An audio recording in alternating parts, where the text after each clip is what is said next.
Hello guys, welcome to Pragati classes. तो business study का करेंगे आज हम चैप्टर नंबर 2, जिसका नाम है प्रिंसिपल ऑफ मैनेजमेंट।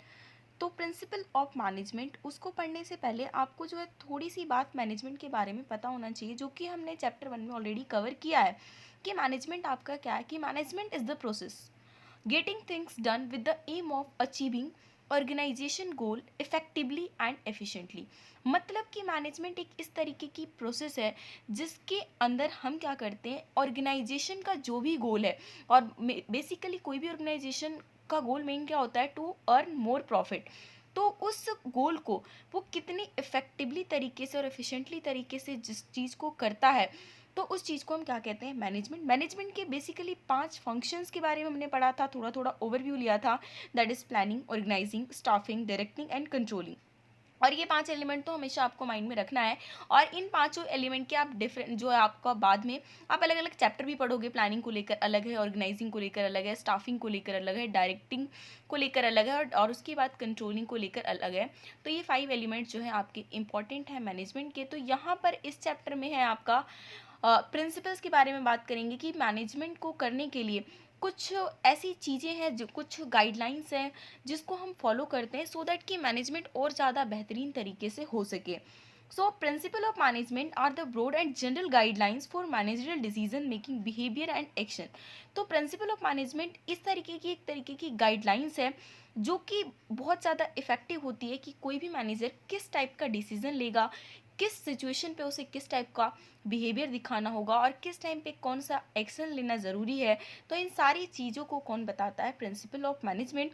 और जो कि आता कहाँ से, ऑब्जर्वेशन से, एनालाइज से, या फिर एक्सपेरिमेंटल स्टडी से, या फिर पर्सनल एक्सपीरियंस जो इंसान अपने जॉब के टाइम पे करता है। तो उस एक्सपीरियंस से वो सारी चीज़ों से पता चलता है कि किस सिचुएशन पे हमें कौन सा डिसीजन लेना होता है, या फिर किस टाइप का एक्शन लेना होता है। तो ये आपका बेसिक हो गया प्रिंसिपल ऑफ मैनेजमेंट के बारे में। अब बात करते हैं nature of principle of management. Principal of management का नेचर किस टाइप का होता है, या फिर बोल सकते हैं कैरेक्टरिस्टिक्स क्या है। तो उस चीज़ के बारे में बात करें तो फर्स्ट पॉइंट क्या है आपका, यूनिवर्सल एप्लीकेबिलिटी। इस बात का आपको ध्यान रखना है कि बिजनेस स्टडीज़ में जितने मार्क्स का क्वेश्चन आएगा आपको उतने ही पॉइंट्स में उसे आंसर देना है, सो दैट आपके मार्क्स बिल्कुल भी डिडक्ट नहीं होंगे। और आपको याद रखना है कि सारी जो चीज़ें हैं, अंदर का मैटर आप लिख लोगे, एक बार आपने समझ लिया तो आप इसको ईजिली लिख लोगे। मेनली आपको हेडिंग जो है अच्छी तरीके से याद रखना है। बोर्ड एग्जाम के लिए अभी से आपको लग जाना है, और ये जो शॉर्ट नोट बनाकर आपको हेडिंग तो उसकी एक अलग से कॉपी बनाकर उसे बार बार रिवाइज करेंगे। आई होप आपको बहुत ज़्यादा हेल्प होगा। तो पहले बात करते हैं प्रिंसिपल ऑफ मैनेजमेंट की जो फर्स्ट कैरेक्टरिस्टिक्स है या फिर फर्स्ट नेचर है, that is universal applicability. They can be applied in all types of organisation. किसी भी टाइप का ऑर्गेनाइजेशन हो, हर जगह हम प्रिंसिपल ऑफ मैनेजमेंट को अप्लाई कर सकते हैं, चाहे वो बिजनेस हो या फिर नॉन बिजनेस हो, छोटा हो बड़ा हो, इंटरप्राइज किसी भी टाइप का हो, लेकिन प्रिंसिपल ऑफ मैनेजमेंट हर जगह क्या होता है, काम आता है। सेकेंड बात करें general guidelines, they are general guidelines to action and decision making. आप प्रिंसिपल ऑफ मैनेजमेंट के अंदर क्या है, क्योंकि ये जो सारी चीज़ें हैं एक्सपेरिमेंट के थ्रू, या फिर हम क्या कर सकते हैं ऑब्जर्वेशन के थ्रू, एनालाइज के थ्रू, या फिर पर्सनल एक्सपीरियंस के थ्रू चीज़ें आती हैं। तो इसके अंदर उन सारी चीज़ को एनालाइज करके एक पॉइंट पे जाते हैं और एक जनरल गाइडलाइंस की तरह बन जाता है, और उसके अकॉर्डिंग डिसीजन ले सकते हो। लेकिन कभी कभी they do not provide readymade solution, लेकिन कभी कभी आपको डायरेक्टली रेडीमेड सोल्यूशन नहीं मिलेगा, as the business environment is ever changing और डायनेमिक। क्योंकि बिजनेस का जो इन्वायरमेंट होता है वो हमेशा चेंज होता रहता है। अब बिजनेस में क्या है, पब्लिक का टेस्ट कैसा है, पब्लिक का इंटरेस्ट क्या है, फैशन में क्या क्या चल रहा है, तो इन सारी चीज़ें भी बहुत ज़्यादा इफेक्ट करती हैं बिजनेस में। तो इस वजह से जब हम मैनेजमेंट में आते हैं तो उसमें भी जो है हमें थोड़ा थोड़ा क्या होता है, अपना सोच समझ कर भी डिसीजन लेना पड़ता है। नेक्स्ट है form by practice and experimentation. अब इसका फॉर्मेशन कैसे होता है, प्रिंसिपल जो भी बनाए जाते हैं मैनेजमेंट के, they are developed after through research work on the basis of experience of manager. जो भी मैनेजर एक्सपीरियंस करता है अपने काम के दौरान, रिसर्च करता है, तो उन सारी चीज़ों के बाद ही इसको डेवलप किया जाता है। फोर्थ क्या आपका फ्लैक्सीबल होता है, they can be adapted and modified by the practising manager as per the demand of the situation. अब जो मैनेजर है उसको ज़रूरी नहीं है कि प्रिंसिपल में ये चीज़ लिखा हुआ है कि हाँ इस सिचुएशन में आपको ऐसे रिएक्ट करना है, तो ज़रूरी नहीं कि वो हमेशा उसी चीज़ को फॉलो करे। वो उस सिचुएशन को पहले देखेगा कि उस सिचुएशन पे कौन सी चीज़ करना चाहिए, तो उसमें वो फ्लेक्सिबिलिटी भी लाएगा। तो ये जो सारी चीज़ें हैं आपको फोर नेचर याद रखने हैं, that is universal applicability, general guidelines form by practice और experimentation, and fourth is flexible. अब हम नेक्स्ट बात करते हैं significance of principle of management, या फिर हम बात करें importance of principle of management. दोनों चीज़ें एक ही है कि क्या इंपॉर्टेंस है या फिर प्रिंसिपल ऑफ मैनेजमेंट की क्या ज़रूरत है। इस चीज़ को लेकर जो अगर क्वेश्चन आता है तो आपको डेफिनेटली ये आंसर लिखना है। सिग्निफिकेंस मतलब क्या होता है कि उसका हम कहाँ कहाँ पे यूटिलाइज कर रहे हैं, तो उस चीज़ को है पॉइंट्स के अकॉर्डिंग हम यहाँ पर आंसर देंगे। तो फर्स्ट पॉइंट है हमारा providing managers with useful insight into reality. Manager को क्या करता है, जो भी उसने सोचा हुआ है उसको रियलिटी में कन्वर्ट करने का जो है एक जरिया प्रोवाइड करता है ये principle of management. Management principle guide managers to take right decision at right time. उस प्रिंसिपल्स की वजह से मैनेजर जो है सही डिसीजन ले पाता है सही टाइम पे by improving their knowledge, ability and understanding of various managerial situation and the circumstances. Second point is optimum utilization of resources and effective administration. Management principle facilitate optimum use of resources. Management जो principal है वो सिखाता ही यही है कि आप resources को किस तरीके से कम यूज करके आप उससे ज़्यादा आउटपुट ले सको by coordinating the physical, financial and human resources. क्योंकि वहाँ पे कोऑर्डिनेशन ही बन जाता है कि जितनी फिजिकल आउटपुट यूज़ कर रहे हो, फाइनेंशियली कितना उसमें पैसा लगा रहे हो, और उसके बाद ह्यूमन रिसोर्सेज जो लोग वहाँ पे काम कर रहे हैं, तीनों को कोऑर्डिनेट करके जो है चीज़ों को सही किया जाता है ताकि अच्छी तरीके से एडमिनिस्ट्रेशन चले by discouraging personal prejudice and adopting an objective approach. अब इसके अंदर क्या है, इस चीज़ का भी ध्यान रखा जाता है कि जो वर्कर्स हैं उनको भी दुखी नहीं होना है।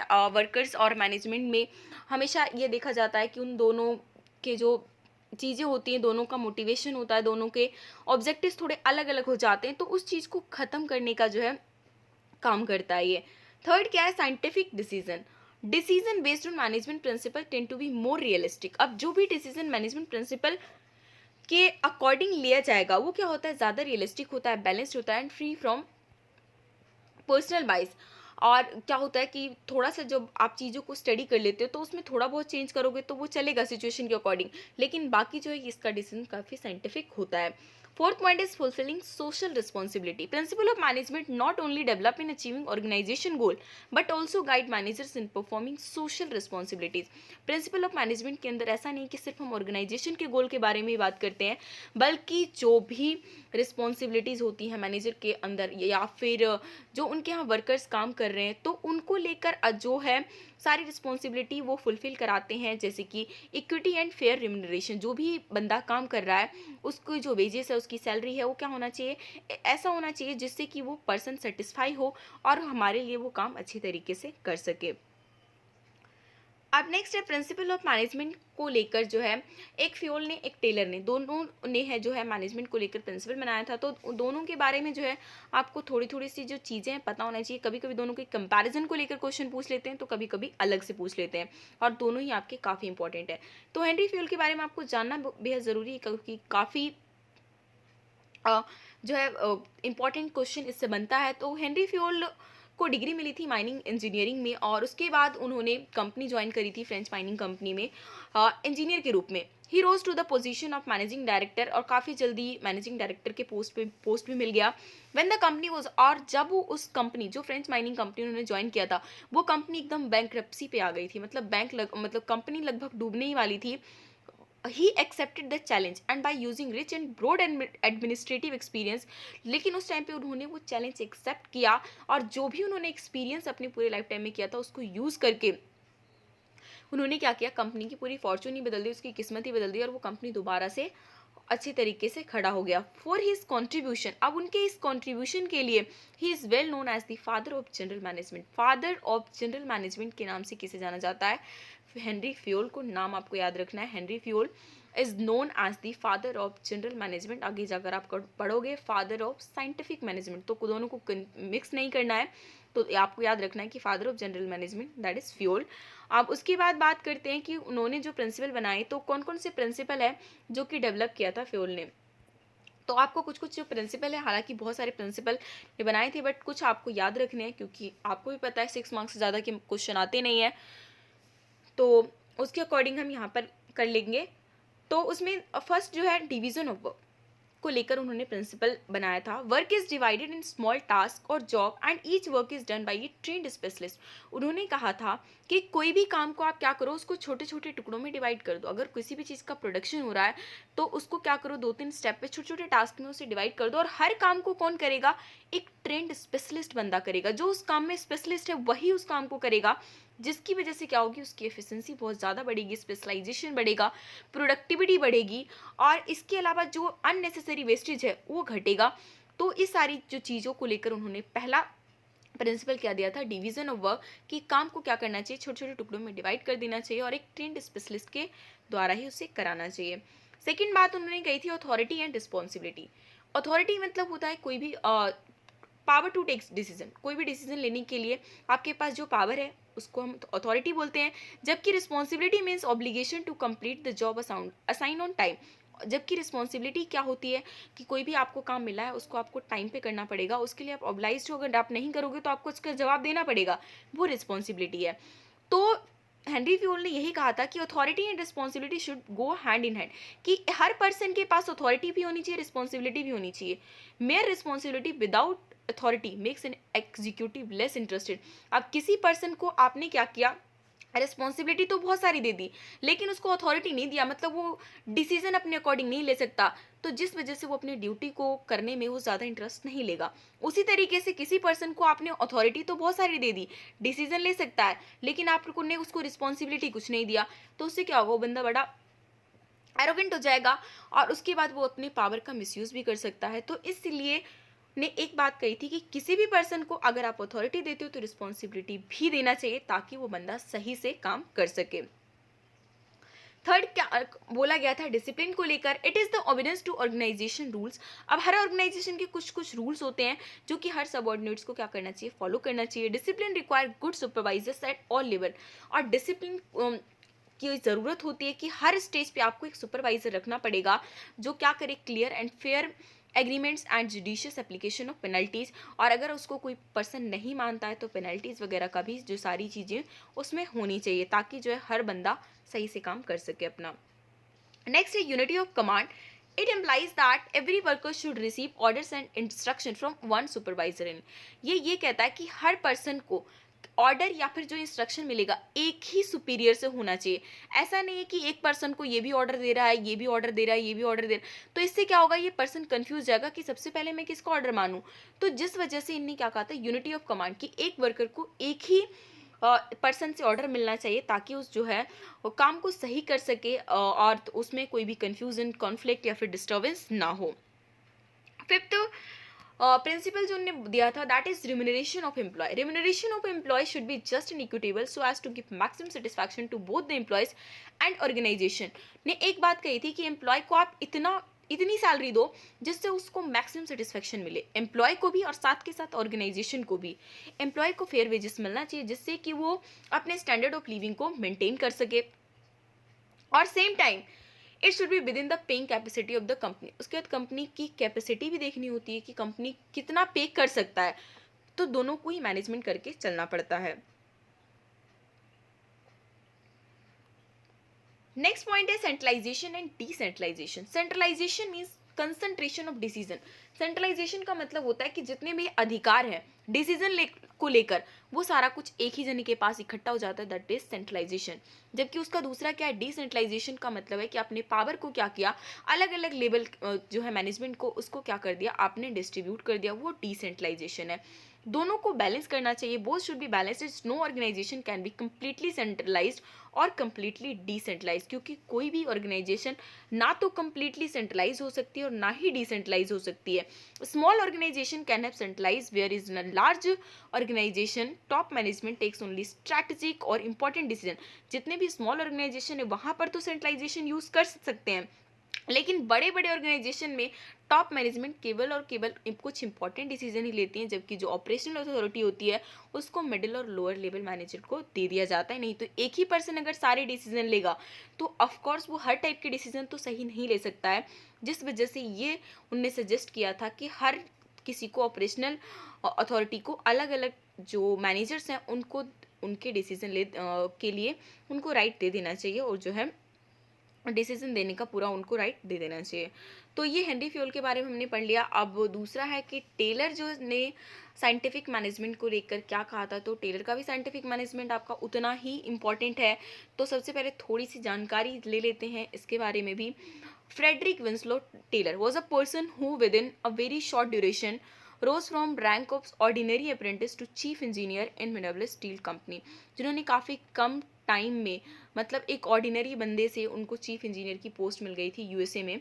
Taylor conducted a number of experiment, Taylor ने बहुत सारे एक्सपेरिमेंट करे और इस कंक्लूजन पर लेकर वो पहुंचे that worker are producing much less than the targeted standard task. उनने ये नोटिस किया कि वर्कर्स जो हैं बहुत ही कम काम कर रहे हैं, जितना हमने टारगेट किया है स्टैंडर्ड जो टास्क है उससे बहुत ही कम काम कर रहे हैं।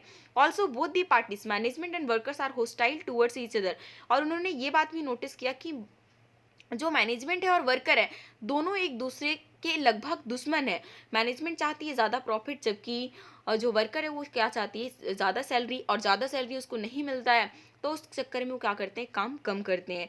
He gave a number of suggestion to solve this problem, और इस प्रॉब्लम को सॉल्व करने के लिए उसने बहुत सारे सजेशन दिए थे and correctly propounded the theory of scientific management.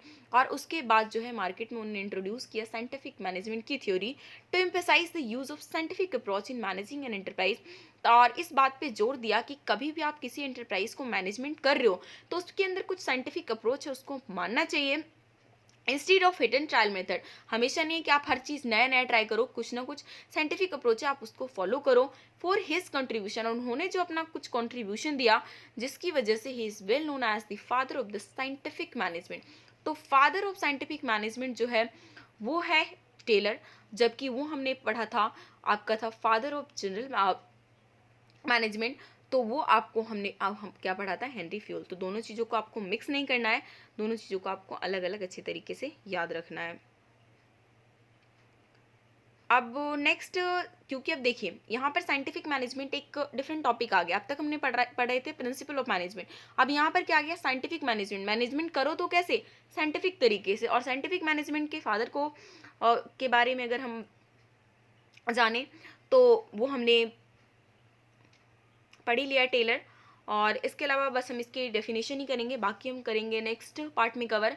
तो साइंटिफिक मैनेजमेंट की डेफिनेशन देख लेते हैं। Conduct of business activities according to standard tools methods and trained personal, कि बिजनेस को कंडक्ट, जितनी बिजनेस एक्टिविटीज चल रही हैं उसको आप किस तरीके से करो, एक स्टैंडर्ड टूल्स के द्वारा, एक स्टैंडर्ड मेथड है, और या फिर ट्रेंड पर्सनल, जो भी पर्सन काम कर रहा है तो उस पर्टिकुलर फील्ड में वो अच्छी तरीके से ट्रेंड होना चाहिए, so as to have increased output through effective and optimum utilisation of resources. ताकि क्या हो, हम ज़्यादा से ज़्यादा आउटपुट ले सकें और अपने रिसोर्सेज को इफेक्टिवली तरीके से और कंप्लीटली उसका यूटिलाइज कर सकें। Scientific management attempt to eliminate waste to ensure maximum production at minimum cost. Scientific management मेन इस चीज़ पे फोकस करता है कि हमारी कंपनी का वेस्ट बहुत ही कम से कम होना चाहिए और ज़्यादा से ज़्यादा प्रोडक्शन मिनिमम कॉस्ट पे। तीन चीज़ें याद रखना है कि साइंटिफिक मैनेजमेंट क्या कहता है कि वेस्ट को आप एलिमिनेट करो, वेस्ट जितना कम से कम हो सके, प्रोडक्शन क्या करो, ज़्यादा करो, जितना ज़्यादा हो सके, और जितना कम से कम कॉस्ट पे हो सके। तो इन साइंटिफिक मैनेजमेंट के लेकर जो है प्रिंसिपल जो टेलर ने दिया है वो सारी चीज़ें हम करेंगे सेकंड पार्ट में। तब तक के लिए वीडियो को लाइक कीजिए, अपने फ्रेंड के साथ शेयर कीजिए जो भी आपके क्लास 12 में पढ़ रहे हो, और साथ में चैनल पर नए हैं तो सब्सक्राइब कर लीजिए ताकि हर नई वीडियो की नोटिफिकेशन आपको मिल सके।